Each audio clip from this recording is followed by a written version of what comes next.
Basta na kayo mga tol. Tagal kong hindi nakapag-vlog, no? Parang pahinga muna. At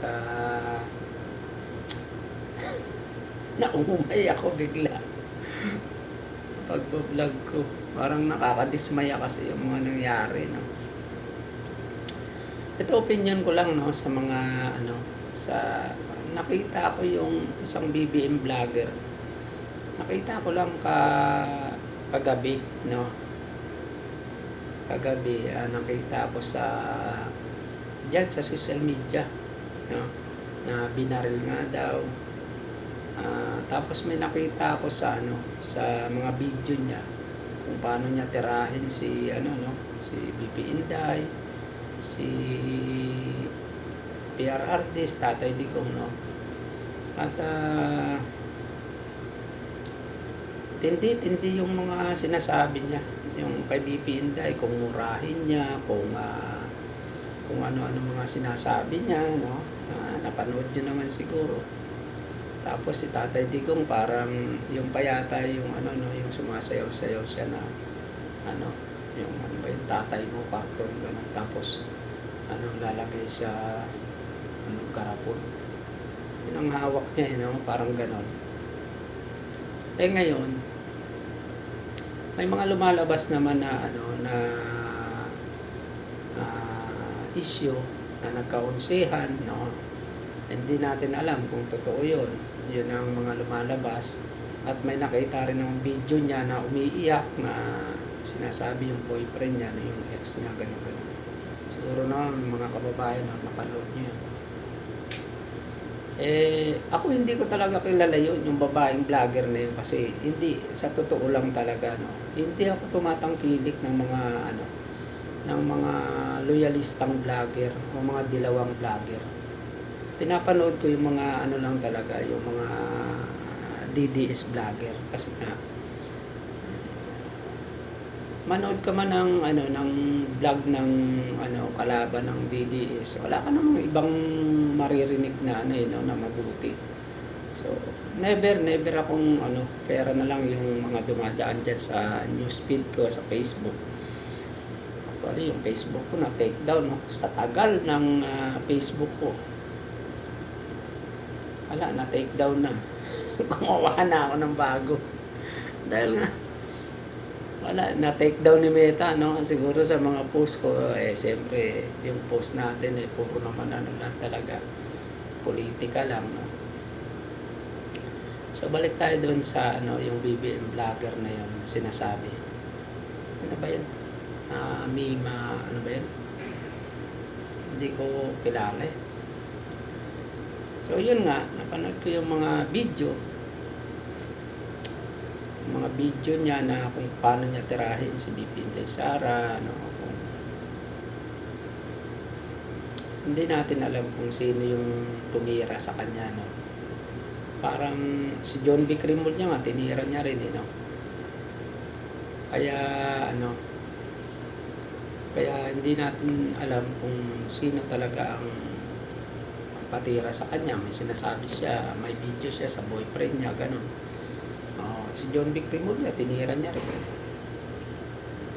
Hindi natin malaman yan kung sino talaga ang totoong salarin. Ang akin lang dyan, ang masaklap lang dyan, yung namatay ka na, nawala ka na sa mundo. Imbis na kaawaan ka ng kapwa mo, kinukutya ka pa. Puro puro nakita ko sa puro halak. Tapos may mga deserve mo yan, may mga kung ano-anong mga may mga deserve, mga na issue, na mga comment, no. Kasi nga, matindi yung mga banat niya kay BP Inday, Siyempre tayo, DDS tayo. Kaya hindi rin naging maganda yung imbis na kaawaan siya, no. Pinaril daw yata ng riding in tandem ba. Yan ang hindi ko napanood masyado. Lumabas lang sa social media, sa newsfeed ko, no, sa Facebook. ayun, nawala na nga siya, kinukutya pa ng tao ngayon. Yan ang mahirap eh, no? Tapos may nakalagay doon, may nabasa pa ang chat hindi ko alam kung sino ka-chat niya, may nag-post din na ano eh, na vlogger eh, na nagkaunsehan daw. Ang sinasabi ron, may nakita akong 2 milyon lang daw ang sinasabi niya. Ang sabi nung kausap, 2.5 million, mga ganun. Ang binigay ng boss, ganun. Hindi natin alam kung yun, totoo. Pero ganun pa man, yan nga, no, sa issue ng pera. Talagang, talagang ganyan ang mangyayari pagka minsan gumagawa ka lang ng content mo para lang sa pera. No, yan ang masaklap na pangyayari dyan. Ako sa totoo lang, no, mga kababayan, yun nga, nagbablog ako sa Facebook, sa YouTube. Pero never akong naghangad na kumita. No? Na kumita para sa pagbablog. Sabi ko nga, kung kumita man ako, sinasabi ko dati, ipangkakawang gawa ko. Pero hindi naman ako kumikita sa ganyan, no? Barya-barya yung nakalagay dun sa YouTube ko, pero hindi naman ako active, no? Tsaka hindi ko nga alam mag-monetize nun, pamangkin ko lang yung nag-monetize nun. Tapos pagka matagal ka palang hindi nagbablog, nagbabawas yung subscriber. Kaya minsan dapat kahit once a week mag-upload ng video. Ngayon di pa ako nakakapag-live ngayon, no? Baka sakali kung susunod na pag medyo okay ang signal, nakakapag-live tayo. So yun nga, hindi ako nag-vlog ako hindi dahil sa pera. Nag-vlog ako para sa hinaing ko, dahil ako taxpayer din naman ako. Sa mga nangyayari sa atin, no, sa bansa natin ngayon, yun ang masakit. So yun, yung babae nga na yun, no, yung sinong Mema ba yun, sabi, hindi ko alam yun. Totoong yun nga, hanggang ngayon kinukutya siya sa instead na kaawaan, ganun ang nangyari sa kanya. Kaya mahirap din yung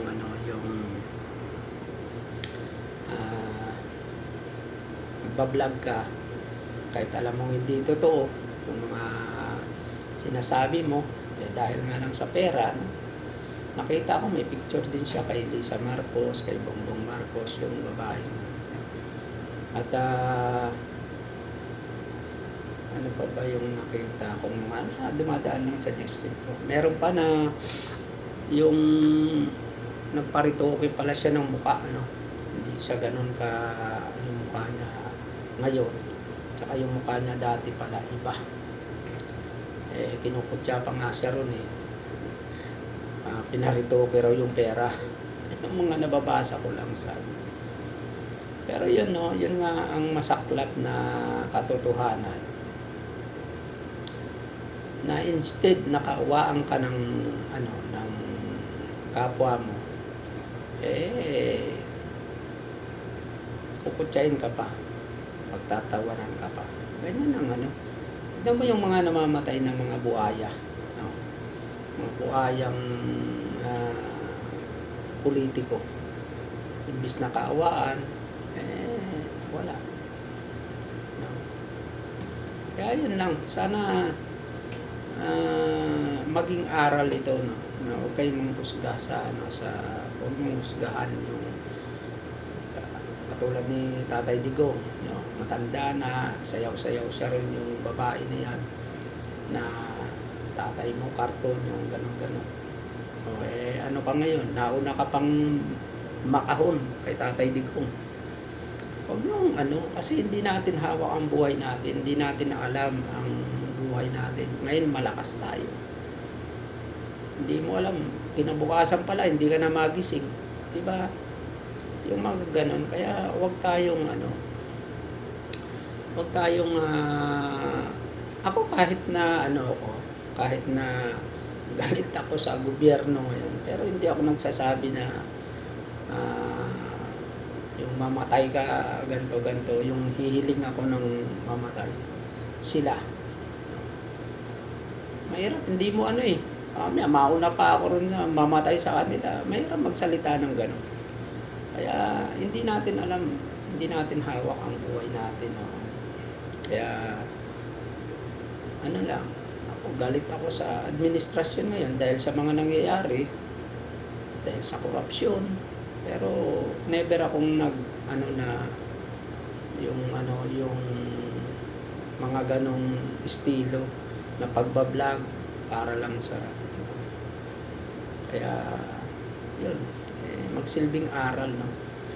Pero baka nga mamaya DDS na naman, Duterte na naman pagbintangan nila. Tandaan nyo yung kung matatandaan nyo yung nangyari kay Percy Lapid.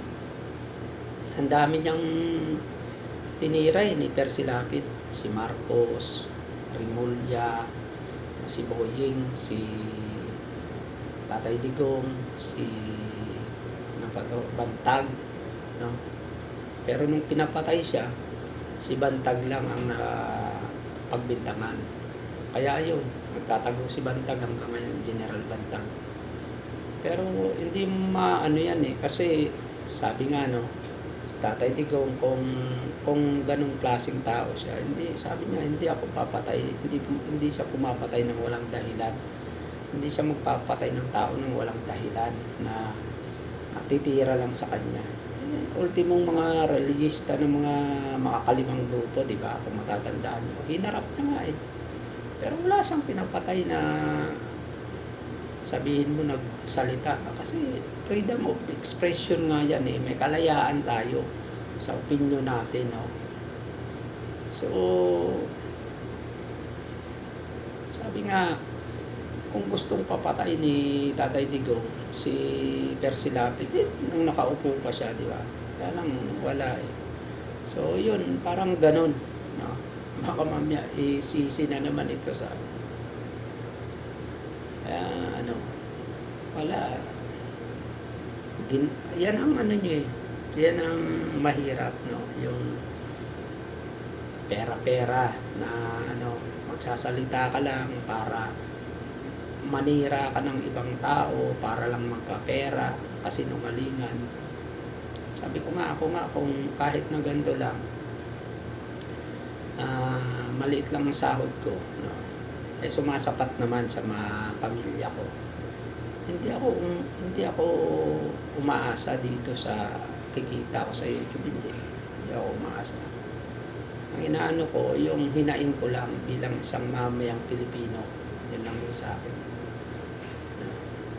Wala akong hangad na kumita para sa pagbablog. Kontento ako sa kung tutusin, nagkakawang gawa pa ako sa mga DDS eh.